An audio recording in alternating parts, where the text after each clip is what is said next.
వీళ్ళైతే ఇప్పుడు సంఘటితంగా యూనియన్లుగా ఉండటానికి కూడా సిద్ధంగా ఉండరు. ఎందుకంటే ఇప్పుడు గిగ్ వర్కర్లు ఏమి కార్మిక సంఘాల నుంచి వచ్చినటువంటి వాళ్ళు కాదు, మామూలు యూత్ వస్తున్నారు కాబట్టి అట్లా ఉండరు.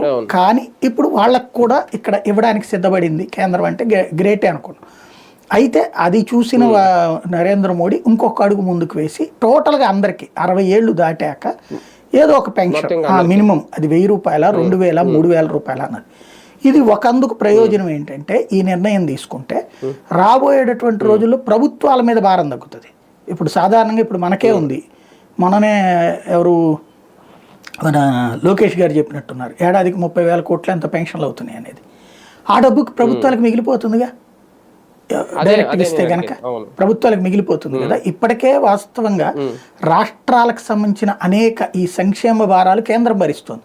మధ్యాహ్న భోజనం కేంద్రమే పెడుతుంది, రాష్ట్రానికి భారం తగ్గింది కదా. అట్లాగే ఆయుష్మాన్ భారత్ పెట్టాక ఆరోగ్యశ్రీ భారం తగ్గిందిగా చాలా వరకు.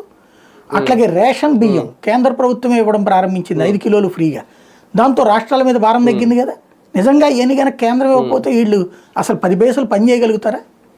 యాక్చువల్గా కేంద్రం క్రమంగా భారాలు తన్నెత్తినేసుకుంటోంది, పోలరైజేషనల్ సిస్టంలోకి తీసుకెళ్ళిపోతుంది. ఇదివరకు ఏంటంటే కేంద్రం వాస్తవంగా తమకి నచ్చిన అంటే తమకి అధికారంలో ఉన్నటువంటి రాష్ట్రం అప్పుడు ఏముండేది, మనకి ప్రణాళికా సంఘం ఉండేది.